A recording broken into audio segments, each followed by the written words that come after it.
महाभारत का भयंकर युद्ध चल रहा था। लड़ते लड़के अर्जुन रणक्षेत्र से दूर चले गए थे। अर्जुन की अनुपस्थिति में पांडवों को पराजित करने के लिए द्रोणाचार्य ने चक्रव्यूह की रचना की। अर्जुन पुत्र अभिमन्यु चक्रव्यूह भेदने के लिए उसमें घुस गया। उसने कुशलतापूर्वक चक्रव्यूह के 6 चरण भेद लिए, लेकिन 7वें चरण में उसे दुर्योधन, जयद्रथ आदि 7 महारथियों ने घेर लिया और उस पर टूट पड़े। जयद्रथ ने पीछे से निहत्थे अभिमन्यु पर जोरदार प्रहार किया। वह वार इतना तीव्र था कि अभिमन्यु उसे सहन नहीं कर सका और वीरगति को प्राप्त हो गया। अभिमन्यु की मृत्यु का समाचार सुनकर अर्जुन क्रोध से पागल हो उठा। उसने प्रतिज्ञा की कि यदि अगले दिन सूर्यास्त से पहले उसने जयद्रथ का वध नहीं किया तो वह आत्मदाह कर लेगा। जयद्रथ भयभीत होकर दुर्योधन के पास पहुंचा और अर्जुन की प्रतिज्ञा के बारे में बताया। दुर्योधन उसका भय दूर करते हुए बोला, चिंता मत करो मित्र, मैं और सारी कौरव सेना तुम्हारी रक्षा करेंगे। अर्जुन कल तुम तक नहीं पहुंच पाएगा, उसे आत्मदाह करना पड़ेगा। अगले दिन युद्ध शुरू हुआ। अर्जुन की आंखें जयद्रथ को ढूंढ रही थीं, किंतु वह कहीं नहीं मिला। दिन बीतने लगा। धीरे धीरे अर्जुन की निराशा बढ़ती गई। ये देख श्री कृष्ण बोले, पार्थ, समय बीत रहा है और कौरव सेना ने जयद्रथ को रक्षा कवच में घेर रखा है। अतः तुम शीघ्रता से कौरव सेना का संहार करते हुए अपने लक्ष्य की ओर बढ़ो।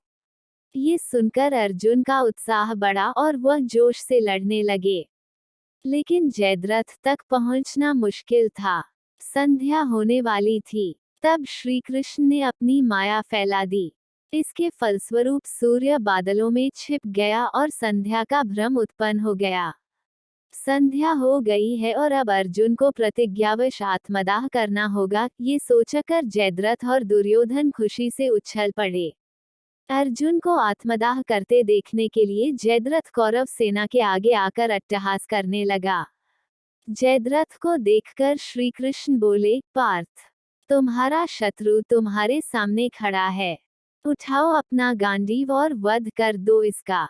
वह देखो अभी सूर्यास्त नहीं हुआ है। ये कहकर उन्होंने अपनी माया समेट ली। देखते ही देखते सूर्य बादलों से निकल आया।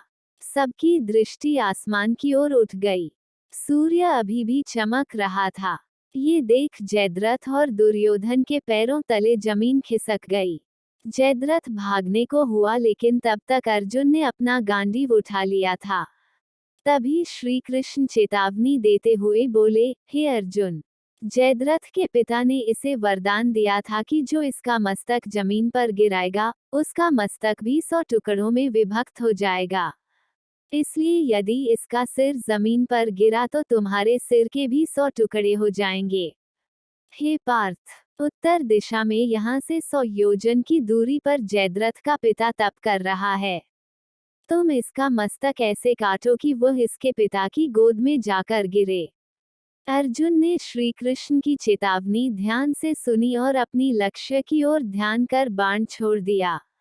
उस बाण ने जयद्रथ का सिर धड़ से अलग कर दिया और उसे लेकर सीधा जयद्रथ के पिता की गोद में जाकर गिरा।